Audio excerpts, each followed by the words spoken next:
রাত্রি উন্মত্ত প্রায়। বাতাসের তীব্র গোঙানির মধ্যে গাছগুলো পাগলের মতো একে অপরের উপর আছড়ে পড়ছে। পর্বতের উপরে মুহুর্মুহু বজ্রপাতের ঝলকানি। আমার সামনে পথ রোধ করে দাঁড়িয়ে শুধু একাকিত্ব। এই নিঃসঙ্গ জীবনে অপর কোনো অংশীদার নেই। গভীর অরণ্যের মধ্য দিয়ে হাতড়ে হাতড়ে পথ চলছিলাম।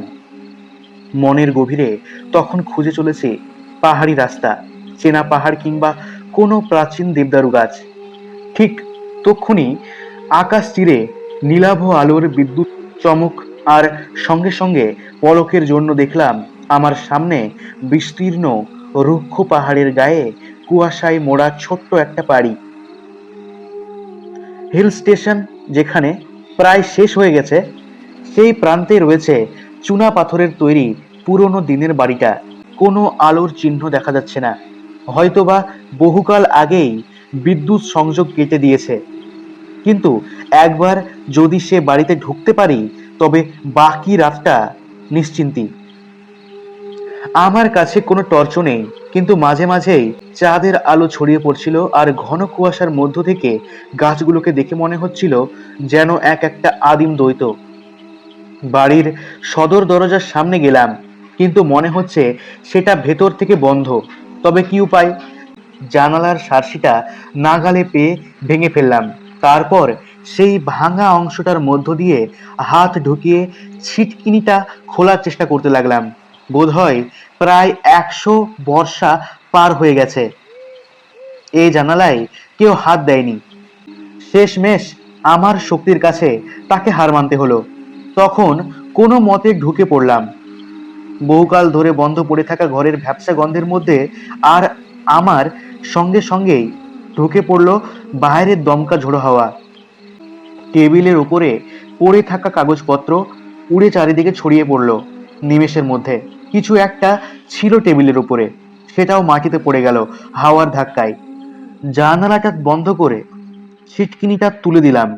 তবুও ভাঙা সার্সির মধ্য দিয়ে গুড়ি গুড়ি মেরে ঢুকছে কুয়াশা। হাওয়ায় তাতে খটখট করে এমন আওয়াজ উঠছে, মনে হচ্ছে স্প্যানিশ ক্যাস্টানেট বাজাচ্ছে কেউ। পকেটে একটা দেশলাই বাক্স ছিল। বার তিনেক বারুদে ঘষার পর কাঠি জ্বলে উঠল। দেশলাইয়ের আলোয় টের পেলাম যে ঘরটায় দাঁড়িয়ে আছি তা নানা রকম আসবাবপত্রে ভর্তি। দেয়াল জুড়ে বড় বড় মাঝারি আকারের সব পেইন্টিং। ফায়ারপ্লেসের উপরে তাকে রাখা একটা ফুলদানি, আর তার পাশেই একটা মোমদানি। সবই ঠিক ছিল, কিন্তু মনের মধ্যে কিছু একটা অস্বাভাবিক অনুভূতি হচ্ছিল। ঘরের মধ্যে কোথাও মাকড়সার জাল পর্যন্ত নেই।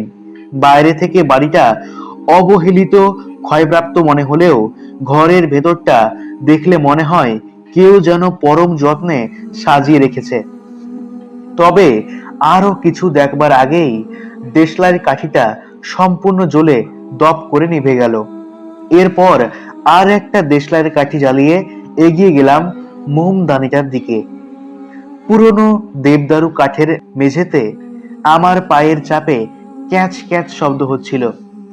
মোমবাতিটি জ্বালিয়েই নজরে এলো মোমদানিটা দামি অ্যান্টিক পিস। কাঠ গ্লাসের ঝালর ঝুলছে তার চারিদিকে। এমন একটা পরিত্যক্ত কটেজের মধ্যে এমন সব দামি আসবাব, আর কি আশ্চর্য! এত সব কিছু রক্ষা করে চলেছে শুধুমাত্র ওই সার্সির কাজ। এতদিন সেটা কেউ ভেঙে ঢোকবার চেষ্টা পর্যন্ত করেনি। বিস্ময়ের পর মুহূর্তেই আবিষ্কার করলাম আমি সেই ব্যক্তি যে প্রথমবারের জন্য সেই অপকর্মটি করলাম। মোমদানিটা উপরে তুলে চারপাশটা খুঁটিয়ে দেখতে লাগলাম। দেয়ালে ঝুলছে নানা রকম জলরং আর তেল রং করা বিশাল বিশাল পোর্ট্রেট। কোথাও কোথাও কোনো কোনো জায়গায় ধুলো নেই, আবার কোনো কোনো জায়গায় ধুলো জমে আছে। আবার কোথাও কোথাও নষ্ট হয়ে যাবার কোনো লক্ষণও দেখতে পাচ্ছি না সেই পোর্ট্রেটগুলোতে। যত দেখছি অবাক হচ্ছি। এই বাড়িতে কেউ নেই, একবার ডেকে দেখলে হয়। একটু ইতস্তত করে বার কয়েক ডাকলাম, কিন্তু কোনো সাড়া এলো না। চারদিকে অসহ্য নিস্তব্ধতা। মনে হতে লাগলো যেন বাড়ির বাসিন্দারা নিঃশব্দে আমার উপর নজর রেখে চলেছে। অন্ধকার ঘরের কোণায় কিংবা চিমনির মধ্যে তারা লুকিয়ে লুকিয়ে আমায় দেখছে। এরপরেই শোবার ঘর, সেখানে ঢুকে দেখি এক বিশাল আয়না। সেখানে ফুটে উঠেছে আমার প্রতিবিম্ব, আমার দিকে এক দৃষ্টে তাকিয়ে আছে, যেন সে এ বাড়ির বাসিন্দা, আমি নিতান্তই এক বহিরাগত। আয়না থেকে মুখ ঘুরিয়ে নিতে যাব এমন সময় মনে হলো কাকে যেন দেখলাম, কিছু একটা, কার যেন প্রতিবিম্ব। না, আমার নয়, ঠিক আমার পেছনে দাঁড়িয়ে আছে। বিবর্ণ মুখ, জ্বলন্ত দৃষ্টি, মোমবাতির আলোয় দেখলাম সোনালী চুলের বেণী। চমকে উঠে আবার তাকালাম আয়নায়, কিন্তু না, কেউ নেই, শুধু আমার ফ্যাকাশে মুখ ছাড়া। এতক্ষণে টের পেলাম আমার পায়ের মোজা জুতো ভিজে সপ সপ করছে। মোমবাতিটা নামিয়ে রাখলাম খাটের পাশে টেবিলে। খাটটা আয়তনে অনেক বড়, চারদিকে চারটে ডান্ডাওয়ালা। ভিজে জুতো মোজা খুলে রাখলাম, এরপর জামা প্যান্ট সব খুলে চেয়ারে ঝুলিয়ে দিলাম। অন্ধকারে দাঁড়িয়ে আছি, গায়ে সুতোটিও নেই, একটু একটু শীত করছে। ঘরে কেউ নেই, তবুও কেমন যেন অস্বস্তি হচ্ছে। মনে হচ্ছে এক ঘর কৌতূহলী চোখ আমার দিকে তাকিয়ে আছে নিঃসাড়ে। খাটে উঠে চাদরের মধ্যে ঢুকে শুয়ে পড়লাম। ইউক্যালিপটাস আর ল্যাভেন্ডারের মৃদু সুবাস ছড়িয়ে পড়েছে চারদিকে। বালিশ হাতড়াতে গিয়ে পেলাম না। অদ্ভুত তো, এত সুন্দর করে সাজানো বিছানা অথচ কোনো বালিশ নেই। কিন্তু ততক্ষণে আমার সারা শরীরে ছড়িয়ে পড়েছে গভীর ক্লান্তি, তাই আর বালিশ খোঁজার প্রবৃত্তি হলো না। মোমবাতিটা ফু দিয়ে নিভিয়ে দিলাম।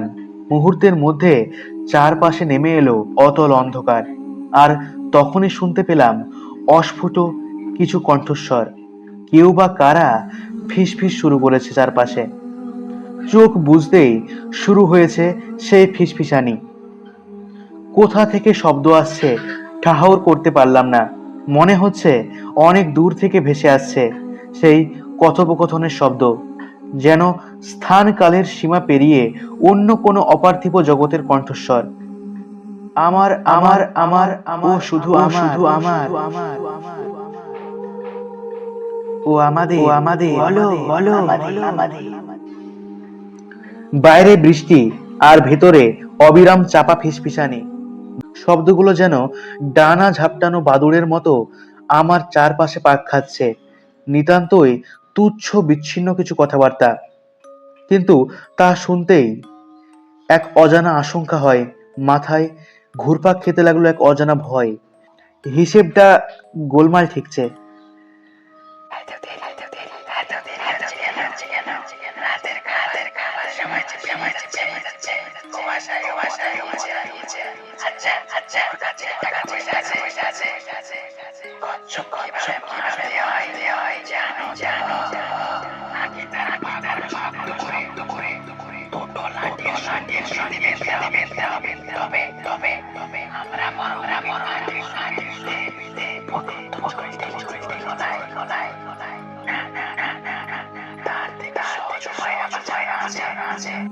আমি ধড়পড়িয়ে উঠে বসলাম।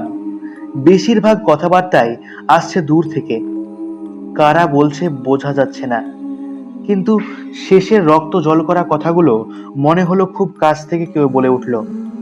আমি আবার মোমবাতিটা জ্বালালাম, আর তখনই সেই সব কণ্ঠস্বরগুলো মিলিয়ে গেল। বিছানা ছেড়ে উঠে সারা ঘর আতিপাতি করে খুঁজলাম, কিন্তু সেই শব্দের হদিশ পেলাম না। আচমকা আয়নায় চোখ গেল, সঙ্গে সঙ্গে এক বীভৎস দৃশ্য আমার দৃষ্টি যেন পাথর করে দিল। দেখলাম আয়নায় আমার প্রতিচ্ছবির পেছনে আবারও সেই মেয়েটির প্রতিচ্ছবি, সেই সোনালী চুল, জ্বলন্ত চোখ, আর এই বেলা তার হাতে একটা বালিশ ঠিক আমার পেছনে দাঁড়িয়ে আছে। এক লহমায় মনের মধ্যে ভেসে উঠল ছোটবেলায় শোনা একটা গল্প, দুই কুমারী বোনের গল্প, একজন খুব সুন্দরী আর একজন সাদামাটা। তারা ধনী বয়স্ক পুরুষদের ভুলিয়ে প্রলোভন দেখিয়ে বাড়িতে এনে শ্বাস রোধ করে হত্যা করত। এমন ভাবে পরিকল্পনা করে তারা হত্যা করত যাতে আপাত দৃষ্টিতে মনে হয় স্বাভাবিক মৃত্যু। এইভাবেই বছরের পর বছর চলছিল। এমনকি শেষে যে বোনটি বেঁচে ছিল, জবানবন্দিতে সবকিছু স্বীকার করলেও কেউ তার কথায় বিশ্বাস করেনি। কিন্তু সে তো অনেক অনেক বছর আগের কথা, আর বাড়িটাও বহু বছর এভাবেই পড়ে আছে। আমি আয়না থেকে ঘুরে পেছনে তাকালাম, কই কেউ নেই তো। এবার আয়নায় দৃষ্টি নিক্ষেপ করতে দেখলাম সেখানেও নেই। কি জানি, অবসন্ন মনে হয়তো বিভ্রম দেখা যাচ্ছে। আমি আবার বিছানায় শুয়ে পড়লাম। মোমবাতিটা নিভিয়ে দিয়েছি। ক্লান্তিতে ঘুম আসছে, চোখের পাতা বুজে আসছে। একটু একটু করে ঘুমের দেশে তলিয়ে যেতে যেতে মনে হলো ছেঁড়া ছেঁড়া কিছু দৃশ্যপট ভেসে উঠল সামনে। আমি কি স্বপ্ন দেখছি নাকি জেগে আছি? সামনে যা ঘটছে তা সব সত্যি? যা দেখলাম তার বিভীষিকায় যেন সারা দেহ মনের চেতনা লুপ্ত হলো। দেখি সেই মেয়েটি, সে আয়নায় দেখা মেয়েটি আমার বিছানার পাশে এসে দাঁড়িয়েছে। ঘন অন্ধকারের মধ্যে যেন তার চোখে লকলক করছে আগুনের শিখা। তার জ্বলন্ত চোখে দেখতে পাচ্ছি মানুষজনের যাতায়াত, দেখতে পাচ্ছি আমাকেও। এরপরে সে ধীরে ধীরে আমার উপর ঝুঁকে পড়ে আমার ঠোঁটে তার ঠোঁট ছোঁয়ালো। কি ঠান্ডা, কি রুক্ষ সে ঠোঁট! আমার সারা শরীরে কাঁপুনি ধরিয়ে দিল। এমন মুহূর্তে দেখলাম তার মুখ আমার চোখের সামনে থেকে মুছে যাচ্ছে। দেখতে দেখতে ঘন কালো অন্ধকারে মিলিয়ে গেল তার অবয়ব। পড়ে রইল শুধু বহিমান চোখ দুটো। মনে হচ্ছে কিছু যেন আমার উপরে ক্রমশ চেপে বসছে, আকারহীন, ভারী অথচ নরম। আমার মুখটা চেপে ধরছে, মাথা নাড়াতে পারছি না, ছটফট করছি, আমার দম বন্ধ হয়ে আসছে। এমন সময়ে মরিয়া হয়ে আমি কোনো রকমে হাত বাড়িয়ে প্রাণপণে সেটাকে আঁকড়ে ধরলাম।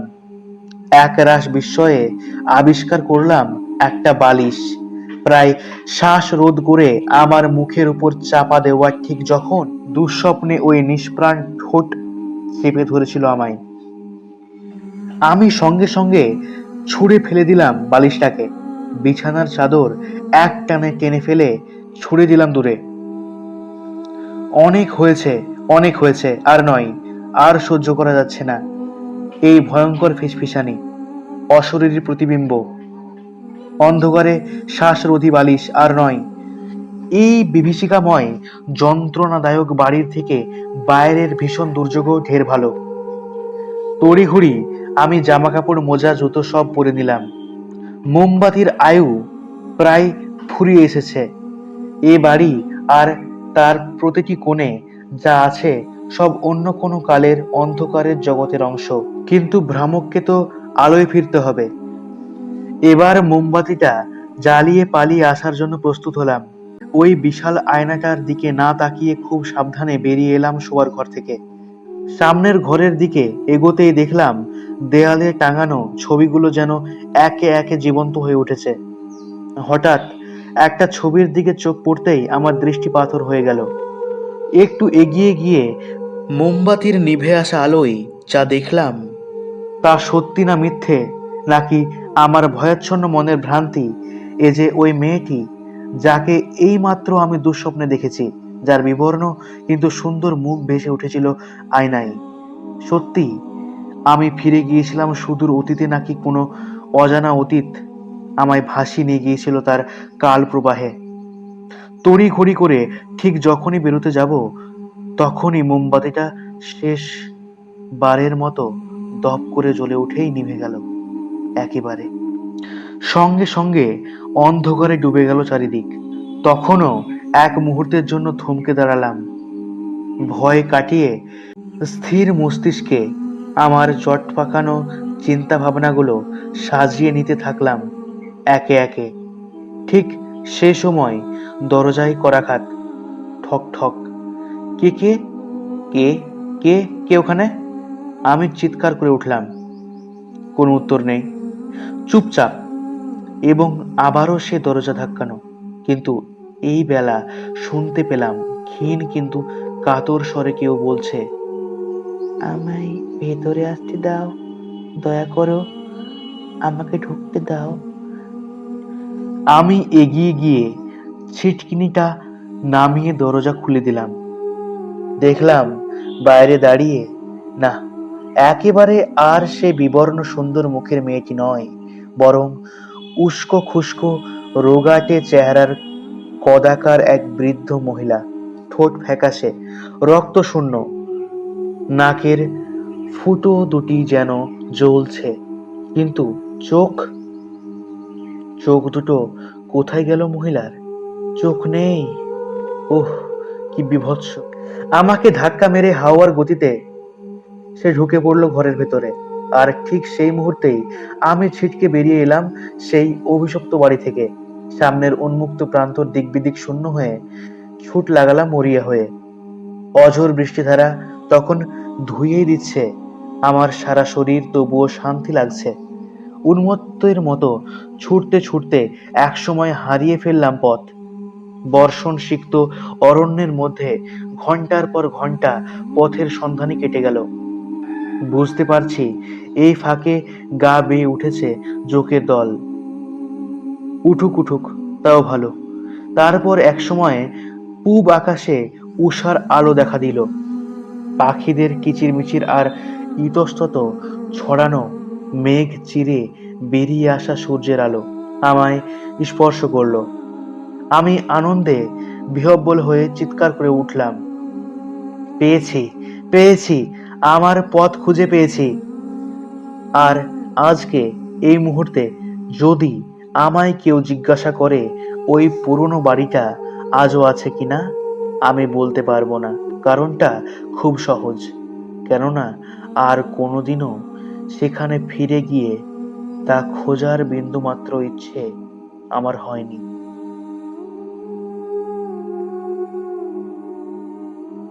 শুনলেন রাস্কিন বন্ডের লেখা অস্ফুট নিশি। পরের সপ্তাহে আরও একটা নতুন গল্প নিয়ে আসবো আমি। ততক্ষণ ভালো থাকবেন, সুস্থ থাকবেন। ধন্যবাদ।